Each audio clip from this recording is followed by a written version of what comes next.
Hello, and thanks for joining us. I'm Cliff May, FDD's founder and president. Today's discussion comes at a critical moment. The withdrawal of all U.S. forces from Afghanistan is proceeding rapidly, without much attention to the likely consequences. As my colleagues at FDD's Long War Journal have meticulously reported, in the past week alone, the Taliban have taken control of at least 10 district centers in 4 different regions of Afghanistan. I argue in my most recent column that the odds that the Afghan government will survive without American air support, intelligence, training, and other assistance are not good. I quote General H.R. McMaster, who recently said he was puzzled by how many Americans have fallen for the delusion that wars end when we leave, as if the Taliban will look around and say, hey, the Americans are gone. Let's just stop fighting. I also quote Leon Panetta, who has noted that if we abandon to the tender mercies of the Taliban those who have struggled alongside us, in particular Afghan translators, that sends a terrible message to both our allies and our adversaries. You'll find my column on FDD's website, among other outlets. We have an expert panel with us today to discuss what's happening and what's likely to happen in Afghanistan and its ramifications for Afghans and for Americans. Husain Haqqani is a senior fellow and director for South and Central Asia at the Hudson Institute. He served as Pakistan's ambassador to the United States from 2008 to 2011. David Kilcullen is an Australian-American soldier and scholar. He previously served as a chief strategist at the State Department, and we're honored that he serves on the board of advisors for FDD's Center on Military and Political Power. Finally, my colleague Bill Roggio is editor of FDD's Long War Journal, which reports authoritatively and granularly on global conflicts. He has tracked the Taliban's control of Afghanistan on a team. Today's conversation will be moderated by Nancy Youssef, national security correspondent at the Wall Street Journal. As I hope you know, FDD is a nonpartisan research institute focused exclusively on national security and foreign policy. We do not accept funds from foreign governments. FDD's Center on Military and Political Power seeks to promote understanding of the defense and the defense strategies, policies, capabilities necessary to deter and, if necessary, defeat threats to the freedom, security, and prosperity of Americans and American allies. For more information on our work, we encourage you to visit our website, fdd.org. You can follow us on Twitter @FDD. So thanks again for joining us for this important and timely conversation. Nancy, over to you. Thanks, Cliff, for that introduction. I'm really looking forward to an enlightening conversation with such a great panel. Bill, if you don't mind, I'd love to start with you because of some of the work you've done on the provinces and who's holding control of them. We've seen now that the Taliban is moving forces around near several provincial capitals and what appears to be a staging for taking those areas back, if not now, soon after the U.S. withdrawal. I'd like to get your sense of what you think their sort of strategy is. What does a potential Taliban offensive look like? From where you sit, where do you see this headed militarily? Yeah. And thank you, Nancy. It's a pleasure to see you and everyone on the panel. It's good friends, and I'm very happy to be here. It's very difficult to get into the mind of the Taliban to know exactly how they view this. One of the things I've done for the last decade plus is follow their military operations and see what they were focusing on, what was important to them. And it became very clear, particularly after the US began turning over security to the Afghan military police and then went into a support role or the train, advise, and assist role, that the Taliban were working on a sort of a rural insurgency strategy. They were taking control of some rural districts. By the way, there's one district in Helmand that's always been under Taliban control. It's called Bagram. Since the US entered the country in 2001. So they had a little base there. And then they take control of these rural areas. They establish camps, they recruit, they get fundraising. Of course, all of this is happening on the other side of the border in Pakistan as well. And then they're branching out from these rural areas with the goal of surrounding provincial capitals, major cities. And then eventually what I believe they're looking to do is and it's no secret, I mean, they have entered Kunduz City, Forest City, and Ghazni city. There are four times, there's 3 different capitals. So they want to control these. The Taliban's goal is to reestablish the Islamic Emirate of Afghanistan. And they're very clear that they're going to do this by force. They call it jihad. So yeah, we've seen over the years that the Taliban has increased its control and contested areas in rural districts, and then by doing this, they put pressure on the main line of communications, being mainly the Ring Road, Route 1, and they're surrounding these capitals, and then they're able to launch forays into them. Everyone's talking about right now that the Taliban offensive has begun. I think we're still in the stage where the Taliban is still laying the groundwork. It's preparing the battlefield for it, what I think they're looking to do. And this is what I would do, really, if the Taliban. I hope I'm not giving them military advice, but I doubt they take it from me. It seemed it would be smart for them, and what I'm seeing is it pretty much matches. They're going to probably push to take the south. That'd be Helmand, the Uruzgan, Kandahar. Obviously, in the southeast, you got Zabul and Ghazni, and then move up into the east, ultimately to put pressure on Kabul, the capital. And what we're seeing in those areas right now is that the Taliban has made major gains, particularly in 3 provinces, Logar, Wardak, and Laghman. And they actually made an attack on the Withdrawal, the provincial capital of Laghman. And they're taking control of key districts. Apologies for the very detailed explanation here, but it's what's in my head.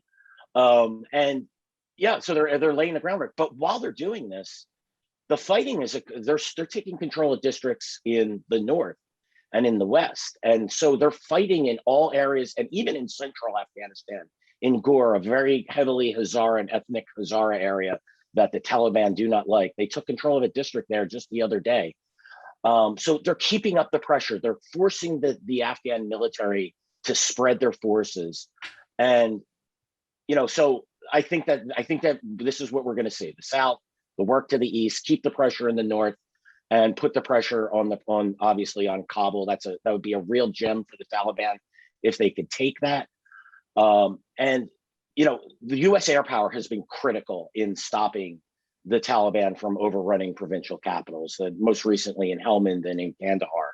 And without this, the Afghans are going to be hard pressed to defend. And I think one of the things the Afghan military, the Afghan government has to decide where it's going to fight and what it's going to concede. And it would require them to concede large areas of Afghanistan to the south and the east primarily, if it wants to defend Kabul, if it wants to clear the Taliban out, where it has has made major inroads in the north and in the west as well.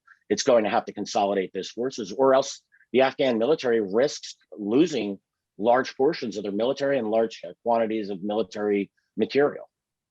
What I find interesting is in your report, you found 17 of 34 provinces under Taliban threat. Reuters quoted an Afghan government official saying 26 of 34, there's fighting. Can the Taliban sustain such a widespread sort of operation where they're threatening so many provinces simultaneously? And I want to open this up to David and Husain as well. And if so, can the Afghan security forces defend against it, particularly in the absence of American and coalition air power? Yeah, I'll be very brief on this because I want to hear my friends speak about this as well. I'm very curious what they have to say. Yeah, so there's 17 provincial capitals which are under threat.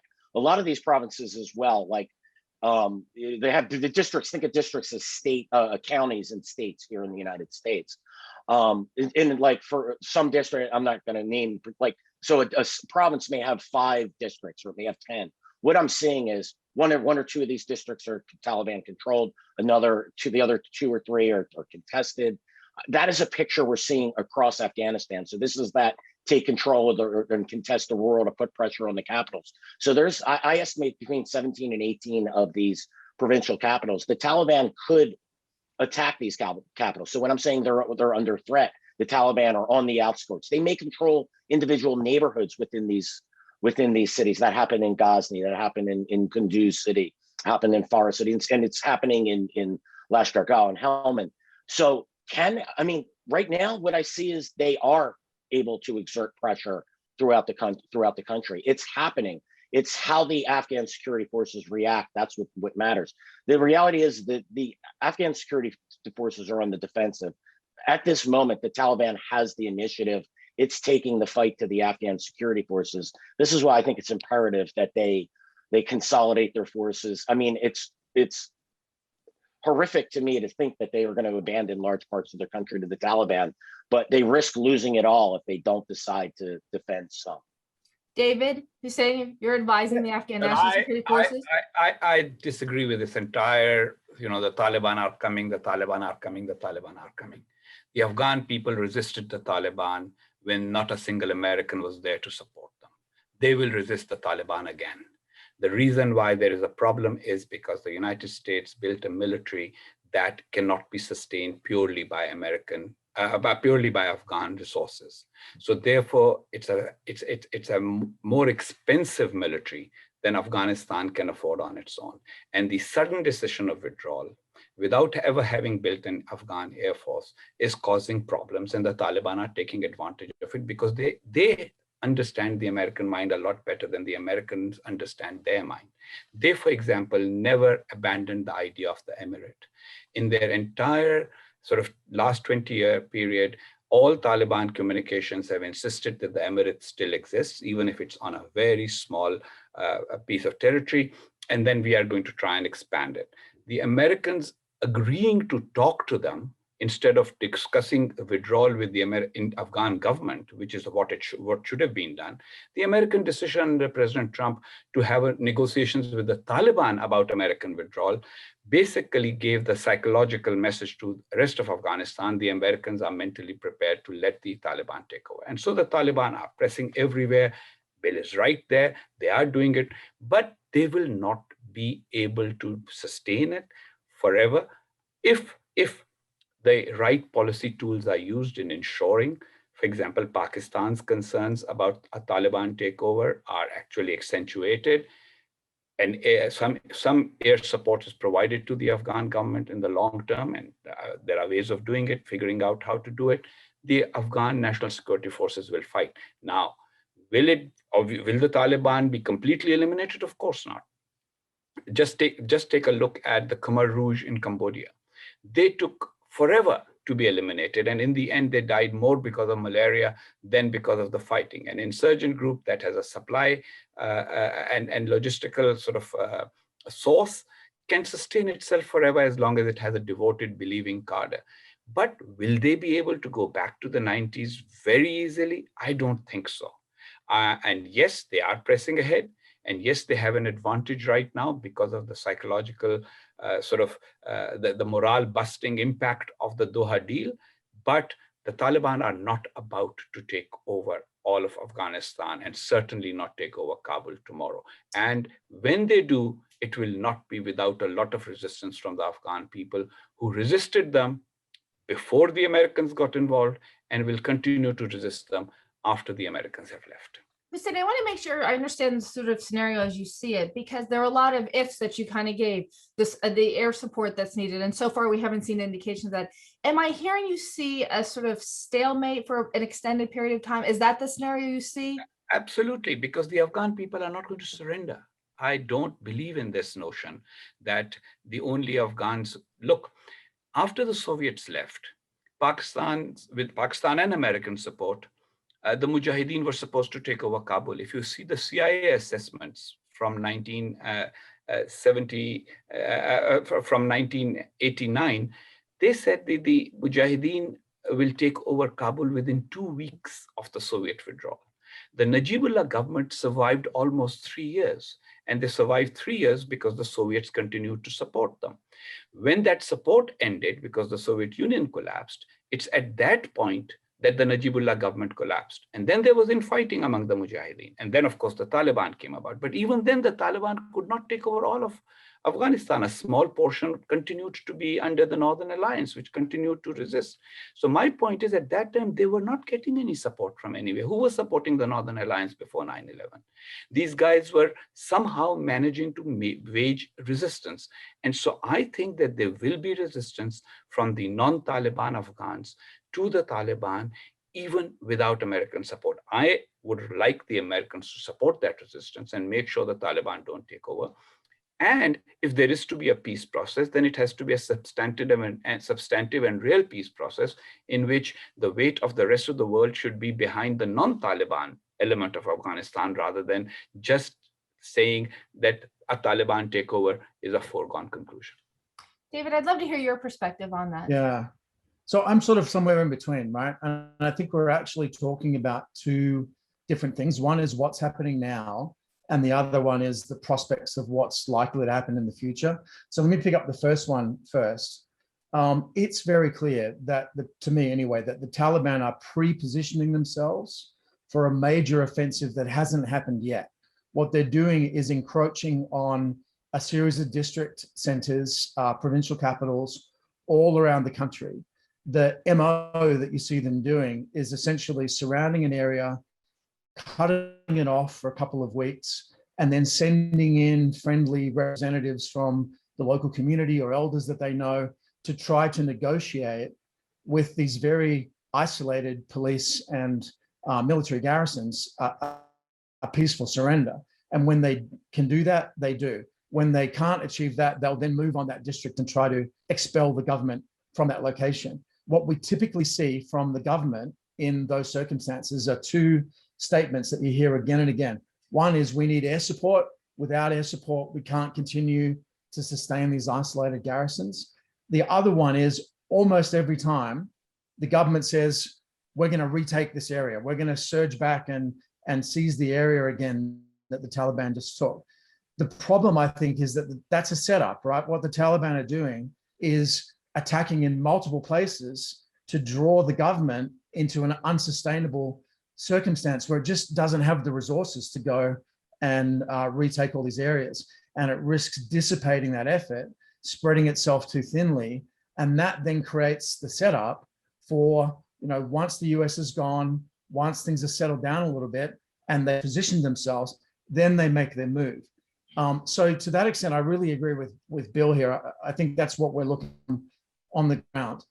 I agree with Husain, though, that absolutely the Afghan people will fight the Taliban, and absolutely they will sustain resistance. I also think it's quite unlikely that we're going to see Kabul fall anytime soon, but I don't think Bill's suggesting that, frankly. I think the Taliban are smart enough not to make a move on Kabul soon, because that's almost the only thing that would bring the international community back in force if it looked like Kabul was going to fall. And we saw during the Obama administration withdrawal in 2014 that the Taliban was smart enough to just sit on their hands for a while, let that withdrawal go through, and then make their move in the following spring of 2015 after the ISAF forces had left. And I think we'll probably see a similar thing there. But where I think I come down a little bit differently from Husain is, I don't think that, even though the motivation is good for the government and the Afghan forces after US and other support evaporates, I think that's the problem, is whether it's actually feasible for the government to sustain its effort. Sorry, we cut off a little bit just to make sure, if I heard you correctly, to say that while they might have the motivation to fight back, they might not have the resources and infrastructure essentially set up to do so successfully. That's right. I mean, one of the dynamics in a guerrilla war is that the guerrillas position themselves so that they can attack anywhere, which means the government has to defend everywhere, and everywhere is a lot more expensive than anywhere, right? So the Taliban only needs a few dozen people in every district to be able to sustain that pressure, and the government isn't in a position to respond effectively and retake that territory because it can't do all the things it has to do at once. And I think that's the dynamic we're getting into now. So the connective thread that I hear in everything that the three of you are saying is that there'll be some level of fighting contested areas for some sustained period of time. And that is that you'll have in Afghanistan that could be one area is completely under the control of the US-backed government, one area is completely under control of the Taliban, and that there'll be various states throughout. So my question becomes then, in terms of stopping Afghanistan from being a safe haven for terrorism, doesn't that environment lend itself to groups coming in to try to push territory one way or the other? Or is the environment that you guys are all foreseeing one that makes it more fertile for outside groups Al-Qaeda, ISIS, groups we haven't even heard of yet, coming in and trying to be a part of this fight in some way or the other. Absolutely, absolutely. And the point is that the American people have been lied to, especially by those who suggest that the Taliban and Al-Qaeda have broken off their relations as a result of the deal with the Americans. They haven't. Al-Qaeda remains a sort. Look, all guerrilla movements, and David was talking about guerrilla, all guerrilla movements need some external means of support because they need arms, they need money, they need other resources. And in this particular case, we must understand that Al-Qaeda was always a means of support because Al-Qaeda raises funds internationally, moves them globally, and they were always a means of support for the Taliban. So they are still very much there. And in a contested situation, more and more people will pour in, definitely on the side of the Taliban. And possibly there might be those who may want to support the Afghan government. Yeah, so yes, we will have international terrorists congregating again in Afghanistan. And just a quick comment, this may seem counterintuitive, but from best to worst, the best circumstance would be one in which a Western-supported Afghan government had full control of Afghanistan, and that would be the safest in terms of preventing an external attack. The next best would be a complete Taliban control, because then you don't have a lot of space for other players to do what they want to do. And there'd be at least the theoretical possibility of some kind of negotiated outcome to prevent that.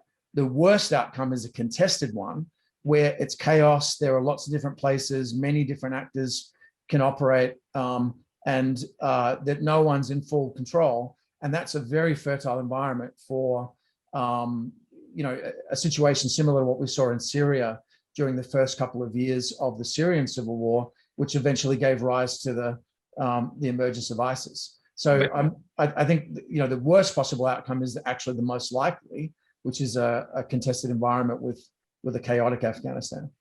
But and I would, sorry, if I may just complete the thought, I don't think that a Taliban-controlled Afghanistan is going to be any less dangerous, because after all, the moment the Taliban have full control, they will start enforcing their beliefs on the Afghan people.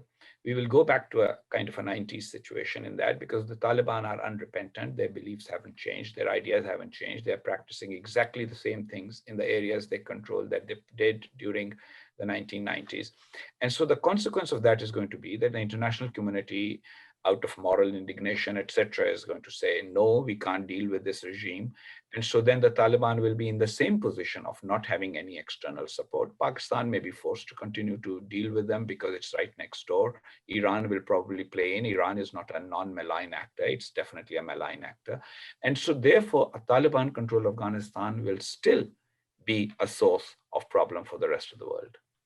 Yeah, and I want to counter this narrative, and I know that my fellow panelists here don't agree with this, the idea that the Al-Qaeda will return or that they're decimated, or this is nonsense. In 2015, the US launched and this is something I documented. There was a claim there's only 50 to 100 Al-Qaeda operatives in Afghanistan. It was put out there under the Obama administration for 6 straight years, up until the point where US military raided a training camp in Shorabak district in Kandahar, which, by the way, borders Pakistan, which is a malign actor in Afghanistan. And a Taliban-controlled Afghanistan will benefit from the support of Pakistan. But back to my point, that during that raid, 150 Al-Qaeda operatives were killed during the fighting, and a U.S. general said it was the largest training camp that they had seen since 9/11. Al-Qaeda's there. Then they revised the figures up to 200 to 300 Al-Qaeda in Afghanistan. I would argue that number's still low. Look at the United Nations sanctions monitoring team report. They put Al-Qaeda at 500, but that they're just talking about core Al-Qaeda and Al-Qaeda in the Indian subcontinent. And then they mentioned there's upwards of 10,000 foreign fighters. Most of these are Al-Qaeda affiliates, Al-Qaeda branches, Al-Qaeda aligned. I could name the groups, but most people won't recognize them. So this is the situation that we're in today with a contested Pakistan, as David mentioned. It's a very dangerous, it's probably, but I would agree with Husain. A Taliban-controlled Afghanistan would look no different then a contested Afghanistan is the most dangerous to the Afghan people. They're the ones that are going to suffer in the war. But as far as Taliban support for Al-Qaeda, Pakistan Islamic Party, and all the other movement of the Taliban in Pakistan, and all these other groups that are operating inside of Afghanistan, contested and controlled will be no different. It'll just be, they'll just have a greater support. And I'd like to make just one, Husain, I agree with you. The Afghan people will fight. The question, what I'm arguing is they need to figure out how to fight wisely and fight for what they can defend. The Taliban, it has its weaknesses. Can it sustain? What is the time frame? All of these. I completely agree with you on that. There is a fighting spirit. What I'm talking, and David is correct. I'm talking about now the hard part of this equation. There's a lot of unknowns. So will the U.S. re-engage? What does over-the-horizon support look like? That's a joke, and I'm sure we'll get to that later. All of these other factors, that factor in. But what I could say, particularly southeast, and then that fighting that's going on elsewhere, that is the status of the situation today. That it looks really grim. The Afghans, again, I implore them to reorganize and reorganize their military and determine where they can defend, what and where they can defend, and how to defend it, and then you'll have a fight, and that's much better than just conceding to the Taliban. Given that we're all talking about some kind of power vacuum that emerges, at least in the immediate, once the coalition withdraws, and you've talked a little bit about the regional impact in terms of Pakistan, I wonder if we could look at a couple other countries and the implications of this regionally. And I'll open it up to the floor to ask. One country that comes to mind is Iran. What is the role of an Iran in the absence of a coalition presence and some sort of battle for control of parts of the country? And let's just start there, and then a couple other countries. Let me start, and then throw to the others. I mean, I think Bill mentioned Gore district earlier. The region of Gore, which is Hazara area. There's an organization, the Fatemiyun, which is an Iranian-sponsored militia that fought in Syria and are present in Afghanistan. It is highly likely that we'll see the Iranians providing some kind of support to groups that are fighting the Taliban. But we also have a history of the Iranians making deals with the Taliban as well, or at least local Iranian commanders doing that.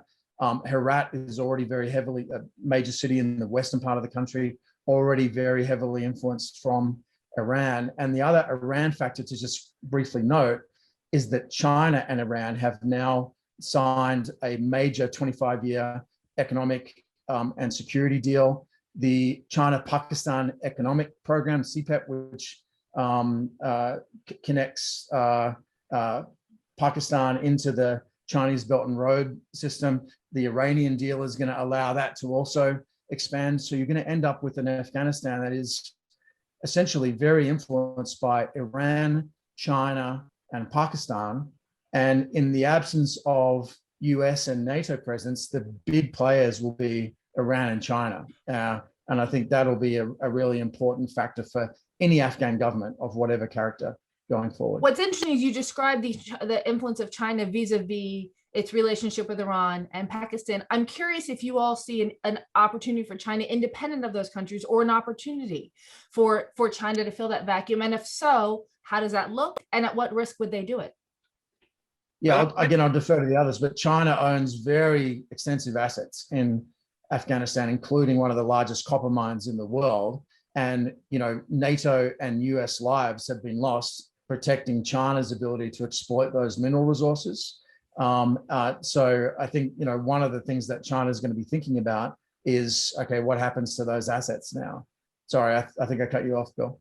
No. China has economic stakes in Afghanistan, and they would like them to be protected. But we must be mindful of the fact that for the last at least several decades, China has been careful not to get directly or obviously involved in civil war situations.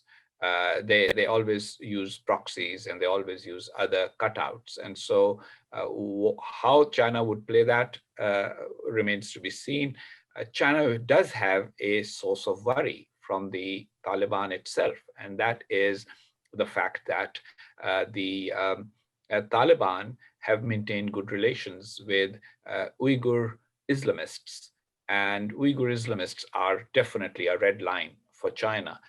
So if China feels that a Taliban controlled or partially Taliban controlled Afghanistan will end up having training camps. You must remember that in Guantanamo, some Uyghurs ended up because they were in Afghanistan under Taliban protection and fighting alongside the Taliban. So if a similar situation is to be repeated, China will definitely want to avoid that. So I think the Chinese, as they often do, they're going to play the game in a much more complex manner. Another thing I would like to point out is that the recent voices coming out of Pakistan seem to indicate that for the first time, Pakistan is a little concerned about the Taliban gaining control in Afghanistan too quickly, because their concern would be that they would not be able to then hold the line against the Tehrik-e-Taliban Pakistan, the Pakistani Taliban. And this has always been, I mean, people like me have opposed any support for the Taliban on grounds that that has adverse implications for Pakistan. But those who have supported them have always argued that no, we can use the Taliban in Afghanistan without any adverse impact on Pakistan. But for the first time, people, including the head of the army, General Bajwa, have suggested that they feel that a rise of the Taliban in Afghanistan again has implications for Pakistan and Pakistan's relationship with the rest of the world, as well as Pakistan's ability to maintain sort of economic development. Now, if that view prevails in Pakistan, and in Pakistan you can never completely predict what view, as far as Islamism and Afghanistan and India, etc., those you hear voices and then they kind of die down. But if that view prevails, then Pakistan's role might be slightly different than it was in the 1990s. I'm not predicting that will happen, but that is one of the things that we should definitely take into consideration and see if that can be worked upon. Yeah, I agree with Husain completely on China. So I won't go into any further detail. They're going to work in mysterious ways. You're not going to see the Chinese military coming in to clear Taliban. That's just not going to happen. As far as Iran goes, its influence in Afghanistan will only be regionally to in the Western areas, as David mentioned. Iran has, obviously it has an interest in protecting the Shia Hazara population, but it's also, ironically, has supported the Taliban. This is well documented. It's provided aid and support to the Taliban, primarily because it wanted to lead to the U.S. withdrawal, U.S. defeat in Afghanistan. It's a good thing for Iran, but I think that may be a little bit short-sighted because they may get that monster on its border. One thing we have to keep in mind when, on September 10th, 2001, the day before 9/11, the Taliban controlled almost 90% of Afghanistan. The Northern Alliance was bottled up. Its headquarters was in Badakhshan. It controlled Panjshir provinces and then small carve-outs of some of their other northeastern provinces. So the Taliban maintained effective control. The Iranians didn't like the fact that the Taliban were in control, but there was very little to do about it. And now I'll just turn very quickly to Pakistan. I've heard the voices that you have mentioned, Husain, but I think Pakistan has played a very, very clever game in convincing, obviously not all Pakistanis, and there are a lot of good people in Pakistan that abhor what is done to its country by the military elements in the military and in the Inter-Service Intelligence Directorate and individuals within government. But unfortunately, these tend to be the most influential voices. The voices you don't hear are the ones that wield the most influence inside Pakistan. And I've seen no indication that those voices want to end their support for the Taliban. Any concerns that are being voiced are only being voiced in the context of, well, maybe this leads to a return of the movement of the Taliban in Pakistan, which is the monster that the Pakistani state helped create. And it's very little to do with what's actually happening in Afghanistan, what Taliban rule in Afghanistan would look like, terrorist training camps there, et cetera, et cetera. So it's obviously nations make decisions like this based on their own interests. I'm fine with that. I get that. But I don't think there's any real concern from the Pakistani state about how a Taliban-controlled Afghanistan influences the international community and such. And one very dangerous lesson that the Pakistani state has learned here is that supporting terrorist groups and pretending to support the United States while backing the Taliban, that's a game that they could win. They won this game right now. I mean, obviously there's a lot of it to play out, but the Taliban are ascendant. And if I'm India and I'm neighboring countries in South Asia, I'm very, very concerned about what Pakistan may have in store for me next.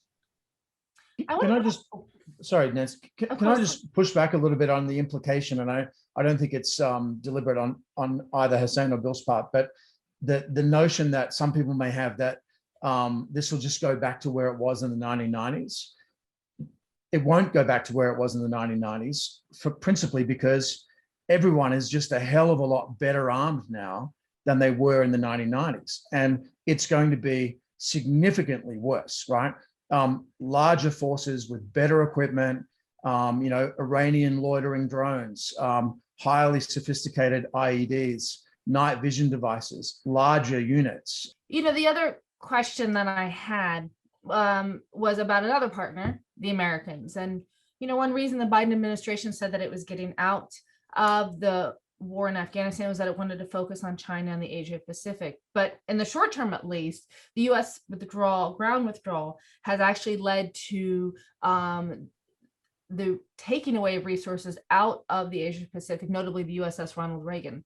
And given the ground that you're describing and your assessment of it, could we see a scenario where the absence of ground forces and the instability that you foresee in this battle for control of the country actually taking resources away from the Asia Pacific? That is, that you would have a U.S. more dependent on air and naval power to sort of have its influence in the region, such that the absence of ground forces has actually forced more of an air and naval presence. And is that something we should be worried about? Sure, I'll start with that. I could see a scenario where a terrorist attack emanates from Afghanistan and the US is forced to re-engage. And if things play out as they are right now, and there's the countries surrounding Afghanistan, let's face it, Iran isn't going to host US bases. It's an enemy of the United States. Pakistan has said it wouldn't. I believe them. They paid a very heavy price for in that part of the support for the US. And then the stands, they're beholden to the Russians, who I think are going to make the United States pay for, all of the diplomatic problems that exist between the two. So this would, if there's a terrorist attack and the US has to respond, how is it going to do it? It's going to have to do it using air and naval power, air power probably based at either Diego Garcia or in Qatar, and naval power obviously from the Indian Ocean. If you want to conduct operations to target Al-Qaeda, and if you want to take that another level because you want to put the Taliban in the same basket, as you should, because they're hosting Al-Qaeda to carry out that attack, well, then you're going to tie up significant American resources to accomplish it. This is just one of several scenarios that I could think of. Obviously, another being if the US does want to prevent the fall of Kabul, maybe that's 6 months down the line, a year down the line, 2 years down the line. But if there's a big fight there and the US wants to weigh in on that fight, well, again, you're going to have the same problem. And now we also have to contend with ISIS in the region. We don't know whether ISIS is basically just extremist TTP elements from Pakistan, or is there real substantive ISIS? We'll find out over the period, over the next several months. But there is definitely going to be an ISIS presence as well. And so not having ground forces, not having bases in Afghanistan, that will definitely limit America's ability to respond and react. But there's another thing that I'd like to draw attention to, and that is that the American withdrawal and the circumstances of the American withdrawal and the prospect of the Taliban actually having a relatively quick victory, if they do, that will play into the global jihadi narrative of jihad defeated the Soviet Union, a superpower. Jihad defeated the Americans with all their might. Allahu Akbar, let us continue with jihad. And so what we will have.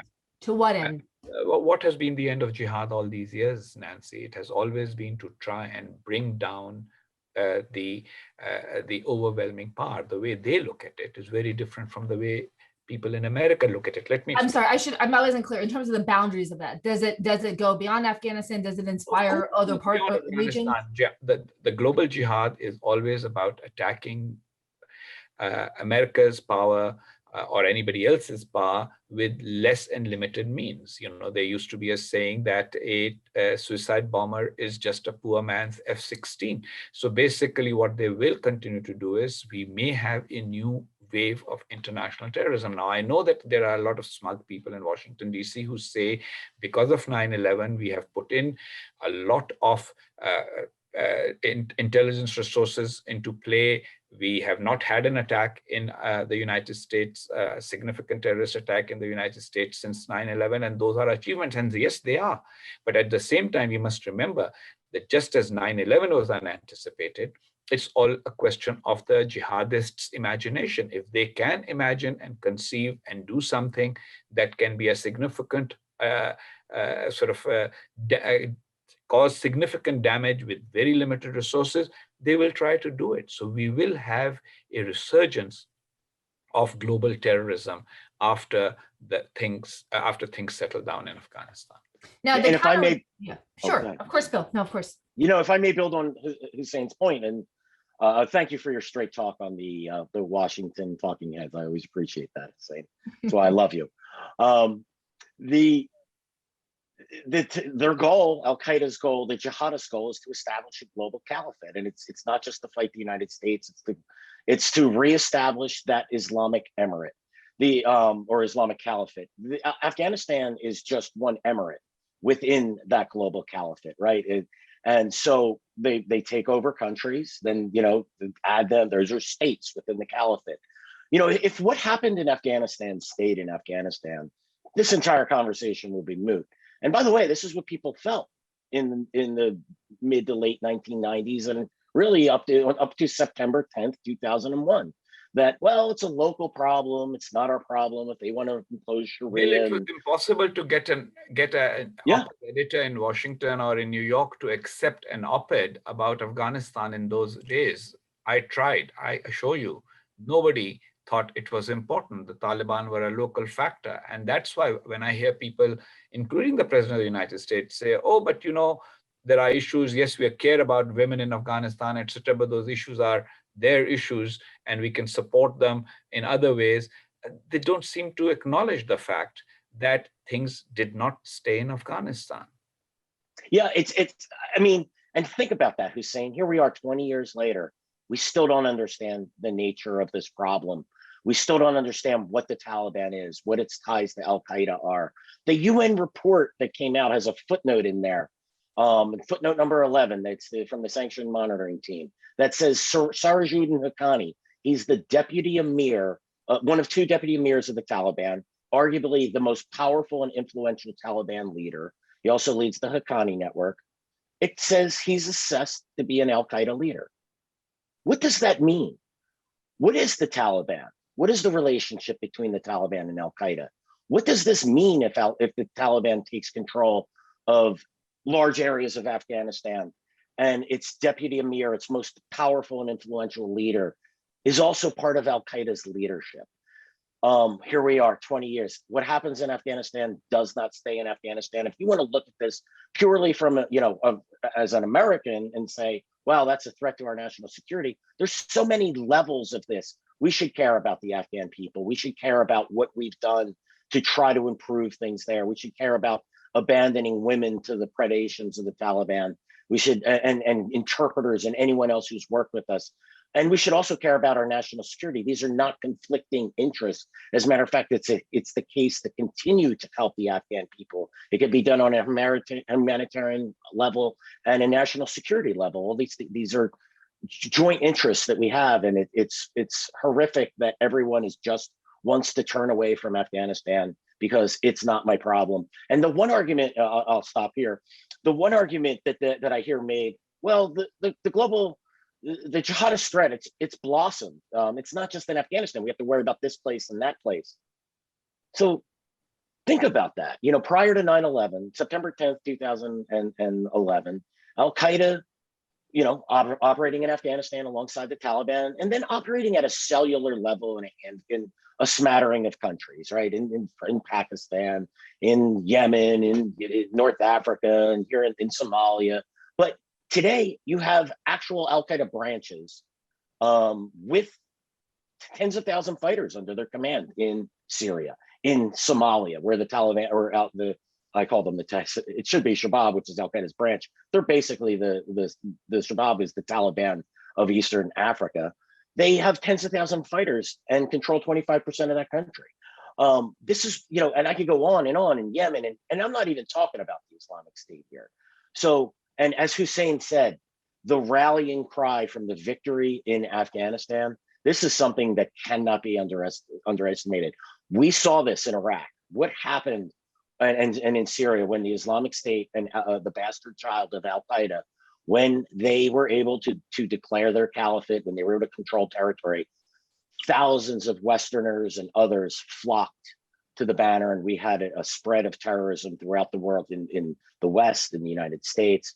This isn't so, you would have thought we had learned the lesson of Iraq, but instead we decided to forget the lesson of Iraq. Bill, there's another thing that I would like to say, and that is that there are spin-offs of the collapse of states as well. For example, Somalia and its civil war.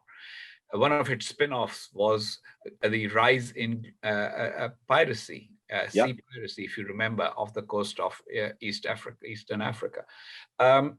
Similarly, the drug trade in Central Asia and Afghanistan, that has been a spin-off of the chaos that comes from prolonged civil war. So I, with due respect to everybody who looks at national security in very, shall we say, in silos, you have to have some ability to think about things differently from your parameters. And so after the collapse of the Soviet Union, the consensus in Washington was, okay, now, now we can focus on rebuilding and reconnecting with Eastern Europe and expanding NATO. Well, all of a sudden came 9/11 and something else became the focus. I am just suggesting that at least spend some time and energy thinking about all of those potential spin-offs that will come about from a new wave of chaos. Now, we haven't even talked about the attempt to try and avoid the chaos, which is a half-hearted attempt by those trying to project withdrawal as the beginning or the centerpiece of a peace process. The Taliban are not willing to discuss peace. They weren't willing to talk to other Afghans seriously when the US was militarily involved. Now that the US has declared that it's getting out, why should they? Why would they? And yet there is a pretense, a fig leaf of a peace process continuing, and that flawed Doha agreement, which has really empowered the Taliban and legitimated them and given nothing to the Afghan government in return. David, Yeah, absolutely. That peace process was flawed. I'm going to make one real quick point because you had asked a great question, Nancy, and that was, U.S. forces in the region. What does this, leaving the region? U.S. Pacific Command has 4 times as many troops, assets in its command, other than all of the other U.S. commands combined. Think about that. What is a couple of thousand troops in Afghanistan, or keeping contractors in a base open? Look, the reality is the withdrawal is happening. This is water under the bridge.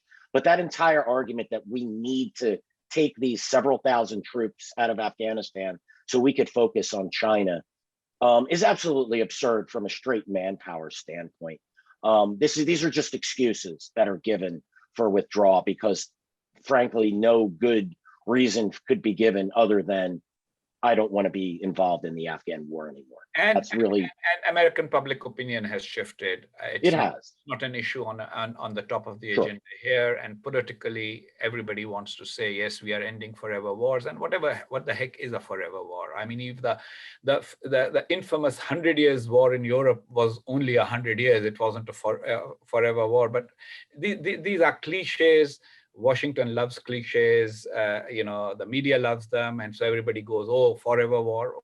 20 years, basically, actually 21-year wars, because there was never a 20-year plan. America didn't go in there in 2001 thinking we will be there for 20 years and this is what we will do. It was just every year, it was an ad hoc decision making.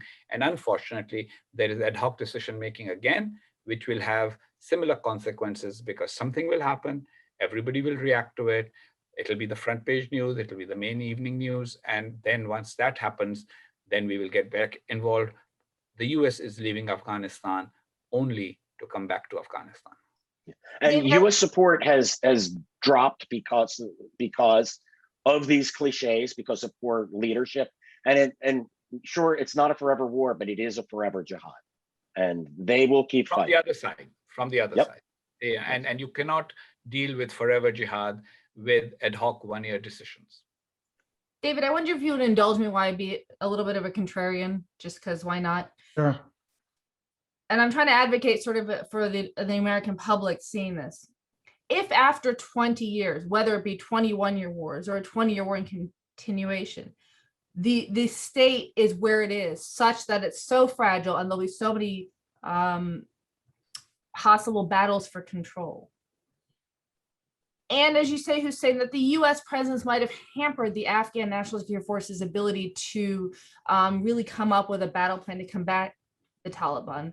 I wonder if you would act as policymakers and answer for the American public, what is the right strategy going forward? Why does the US presence at 2,500, would that have been the sufficient solution?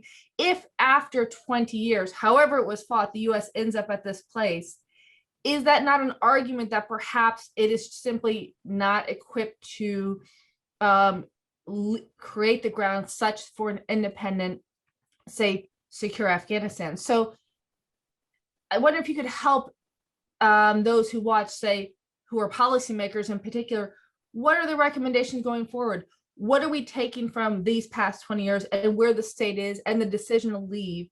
How do we construct a viable policy going forward that mitigates some of these risks that you're talking about? I might just chime in initially. There are two separate but related objectives that have been around for the 20 years of our involvement. One is the counterterrorism objective. The other one is a nation building objective. And that nation building has been painted as the precursor or the prerequisite for an effective counterterrorism strategy. I think going forward, we have to decouple those and say, we don't have to build necessarily a Western style, Eurocentric governance structure in Afghanistan in order to prevent international terrorism from expanding from Afghanistan. There's good reasons to do nation building in Afghanistan, but that's a separate question. And I think the American people have made it very clear they're just not interested in continuing the effort. And frankly, why would they be after the series of failures that we've seen over 20 years? I think we need to also decouple the military from the governance and the political piece. We have successfully defeated the Taliban militarily multiple times since 2001. In every case, we've failed to translate military battlefield success into a functioning governance structure that can fill the vacuum that the Taliban used to fill. And frankly, this has always been a significant challenge for the Afghan government. And I think I agree with Husain that us providing the sort of training wheels and funding a series of efforts in Afghanistan has actually removed the motivation, the survival motivation, from a lot of political elites in Afghanistan of doing the right thing. And I think the worst betrayal here is of Afghan political elites betraying their own soldiers and police and their own people in rural environments who are now at the mercy of the Taliban again. So look, I think if I were to go forward, I would want to think about this from an unconventional warfare or special warfare standpoint, from a conventional standpoint, but I would be seeing that as a tiny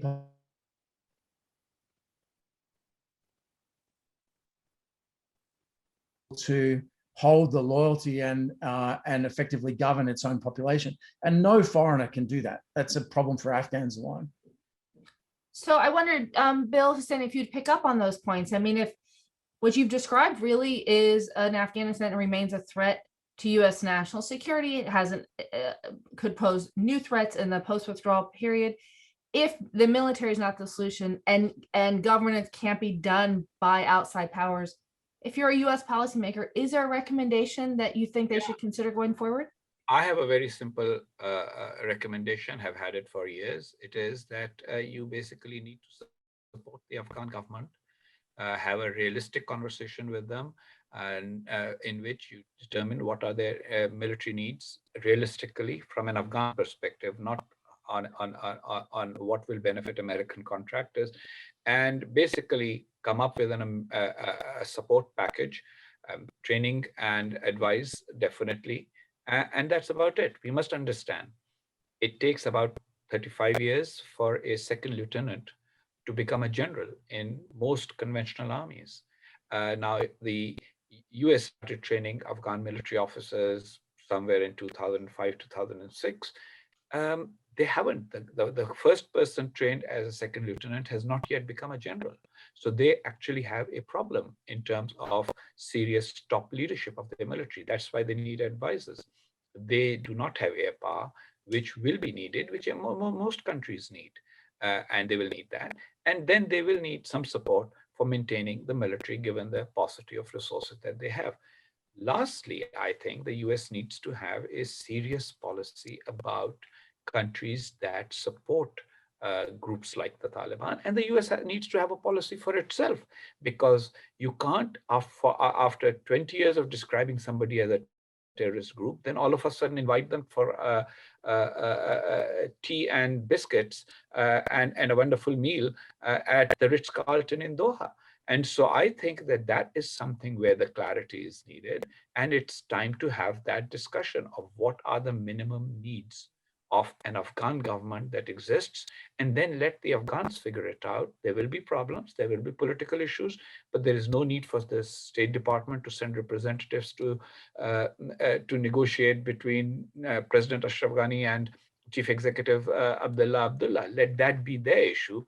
Let them take leadership, but provide them the means to maintain their country and put up a resistance to the Taliban. And eventually, I think that if the Taliban, look, it's not just the Americans who've been fighting for 20 years, the Taliban have been fighting for 20 years too.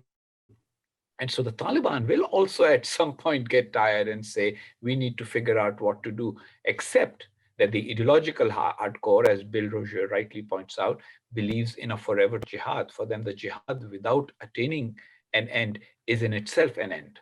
And so there will be problems with global jihadists, including global jihadists in Afghanistan.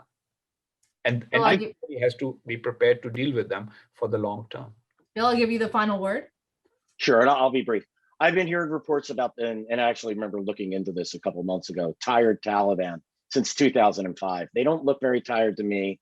They look like a group that's still willing to fight. As a matter of fact, I think it's a group that smells victory. At least that's how they perceive it. They got the US to leave. I agree with Husain's advice. The first thing I would do is just de-link from this peace process, this so-called peace process. It never was. It was always about the Taliban getting the US to withdraw. This is a waste of diplomatic energy. It's a waste of American taxpayer dollars, because you know that we're paying for it. And the US needs to, and NATO, everyone needs to sit down and have a realistic assessment of what is actually happening in Afghanistan. How is the Afghan military performing? How, what the corruption in the Afghan government, and figure out a way to actually fix these problems, because everything was fine and good while the US was there, and you weren't at a somewhat of a collapse point like we could be now. And again, this could be in regions and whatnot, but now this is serious business now, and we can't have this happy talk about, well, remnant Al-Qaeda and our security forces are perfectly set up to fight the Taliban. Meanwhile, only one of 12 districts that have been taken by the Taliban over the last month have been cleared by the Afghan security forces. They're incapable of taking 11 of 12 districts that the Taliban has taken. So this perception that the Afghan government and the Afghan military has that everything will be fine, that they're winning, they need to get down to serious business. Serious individuals within the US government and US military need to sit down with them, devise a plan, and provide the assistance as Husain recommended. Well, I, for one, have really enjoyed this conversation. I wish it could continue because I learned so much from all of you. And I just want to thank you all for taking the time to be with us today and for your insights on this really important topic. And I'm sorry we just hit the tip of the iceberg, and I hope we can do it again soon. For those tuning in, if you haven't already, please sign up for updates through fdd.org, and so you can see the work of our panelists whenever it comes out. And so I'd like to thank everyone for joining us, and I hope we get to see you again soon.